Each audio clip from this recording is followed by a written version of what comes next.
Повикуваме владеачката гарнитура на ДПМН. Колку е сериозна во намерите во исполнување на законот за бранители и исполнување на нивните барања. Затоа што мислам дека е еден договор помеѓу таа владеачка гарнитура, помеѓу ДУИ и ДПМН, со последните случувања кои се случија во Слупчане, со појавувањето на министерот за одбрана и поклонување пред борците на ОНА, сето ова ја потресе јавноста и после неколку дена од ова случување се случи да владата на Груевски се заложи за барањата на бранителите. Обединети за Македонија и Достоинство понатака продолжува да ги поддржува бранителите на Република Македонија, затоа што сметаме дека треба реално да ги исполнат нивните барања.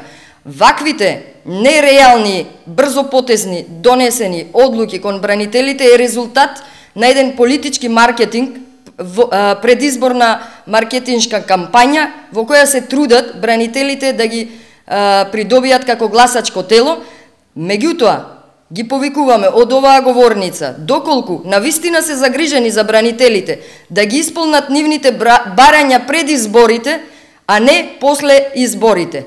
Значи, тоа ми говори дека кај нив нема сериозна загриженост од аспект што и првиот бранител број 1, екс-министерот за внатрешни работи Љубе Бошковски, е извршено политички монтиран процес, кој е потврден и од меѓународните фактори на Стејт департментот, говори дека сериозноста на Груевски не е реална, него е декларативна. Уништувањето на првиот бранител во монтирани политички процеси говори за нивната незагриженост кон бранителите на Република Македонија.